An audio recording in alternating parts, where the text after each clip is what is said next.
सच social welfare organisation पारां सचल ॻोठ में सिंध जे नामियारे शाइर अब्दुल गफ़ार तबस्सुम जे मान में आजाणे ऐं मुशाइरे जी तक़रीब कोठाई वई, जंहिंमें नाले वारनि अदीबनि, शाइरनि, साजावंदनि, सहाफ़ियुनि, सिविल सोसाइटी अॻवाननि, समी बलोच, डॉक्टर शेर मेहरानी, डॉक्टर मुश्ताक़, गुलाम कंबर हाजाणो, महबूब अब्बासी ऐं ॿियनि शिरकत कई। तक़रीब में अदीबनि, शाइरनि अब्दुल गफ़ार तबस्सुम खे लफ़्ज़नि शाइरी ज़रिए ख़ूबसूरत भेटा पेश कई। उन मौक़े ते गफ़ार तबस्सुम चयो त मुंहिंजो धरतीअ सां बेलोस इश्क़ आहे, पर ॾेह में बि मुंहिंजी दिलि सिंध ऐं क़ौम लाइ धड़के थी ऐं आउं ख़ुशनसीब आहियां जो माण्हू मूं सां मोहबत कनि था। इश्क़ आहे मुंहिंजो, जुनून आहे धरती सां। मां हिकिड़ो मिंट बि ज़िंदगीअ में बेज़मीर थी धरतीअ जे ख़िलाफ़ु न सोचियो अथमि कॾहिं। तंहिंजे करे हीउ जेको बि ईमान आहे उन मिटीअ जो, सिंध मिटीअ जो आहे ऐं मां सभिनी जो थोराए थो आहियां। मां मूं वटि लफ़्ज़ न हूंदा आहिनि जेको मां इन्हनि जज़्बनि जो शुक्रियो अदा कयां।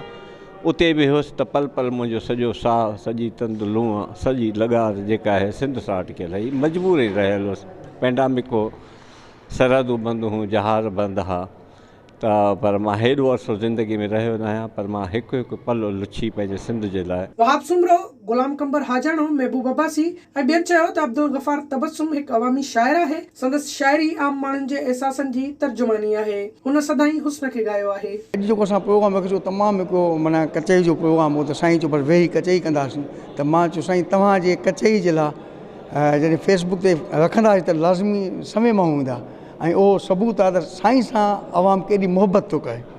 इहो आहे साईं जी पंहिंजी मोहबत आहे। सिंध धरती ख़ुशनसीब धरती आहे जंहिं लतीफ़, सचल, सामी ऐं इलाही सिंध जा हॾॾोखी ऐं आलमी उन्हनि मञता माणी उन शहर पैदा कया। उन्हनि शहरनि में साईं अब्दुल गफ़ार तबस्सुम आहे ऐं असीं ख़ुशकिस्मत माण्हू आहियूं। सिंध धरती आहे त हू असां वटि अञा मौजूदु आहे ऐं पंहिंजी शाइरी ऐं पंहिंजी लिखणी जो तसलसल हुनजो जारी आहे। साईं अब्दुल गफ़ार तबस्सुम साहिबु अवामी रंग जो शाइर आहे। हू हितां जी ॿोली ऐं लहजे खे पंहिंजे पाण में ईअं सम्झो त गुम करे बल्कि पाण उन में गुम थी वञे थो ऐं उनखां पोइ जेके हू शेर सर्जे थो त एॾा ख़ूबसूरत थी था पवनि ॼण त उहे असांजूं पंहिंजूं ॻाल्हियूं थी थियूं पवनि। इलाही घणी ख़ुशी थी आहे जो हिकु नामवर शाइर वरी असांजे विच में आहे ऐं संदसि शाइरी न सिर्फ़ु वॾनि खे पर बचे खे यादि आहे। मां सम्झां थो त इमदाद हुसैनी खां पोइ ऐं इमदाद हुसैनी खां पोइ साईं अब्दुल गफ़ार तबस्सुम हिकु वॾो नामवर शाइर आहे जेको मां सम्झां थो त असां खां विसरी नथो सघे। हू ज़ाती ज़िंदगी में बि तमामु सादो ऐं मोहबती इंसानु आहे। उनजे करे हुन सां जेको बि हिकु दफ़ो मिले थो उहो हमेशह हुन जे मोहबतुनि जो असीर थी वञे थो ऐं हुन सां मोहबत करे थो। हुन जी शाइरी त लाज़वाल शाइरी आहे, पर उन सां गॾोगॾु हुन जी शख़्सियत बि हिकु जेका आहे सा पुरकशिश ऐं मोहबती शख़्सियत आहे। अॼु जी जेका महफ़िल आहे उहा हिकु लिहाज़ सां तमामु वॾी अहमियत वारी आहे जो साईं 18 महीननि खां पोइ पंहिंजी सरज़मीन सिंध ते क़दम रखियो आहे।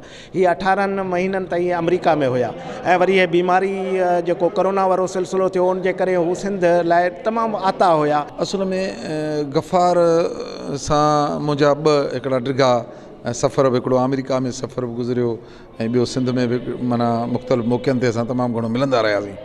माण्हू सां जॾहिं तव्हां सफ़र कयो था तॾहिं माण्हू जी शख़्सी पहलू जेको आहे उहो उभरी निसरी निर्वार थो थिए त माण्हू कीअं पंहिंजे मिज़ाज में। उन्हनि चयो त सिंध ख़ुशनसीब आहे जंहिं सचल, सामी ऐं गफ़ार जहिड़ा शाइर पैदा कया। गफ़ार तबस्सुम प्यार, सूंह ऐं इश्क़ खे ॻायो आहे। विज़िट कयो अवामी आवाज़ मीडिया ग्रुप जी वेबसाइट awamiawaz.pk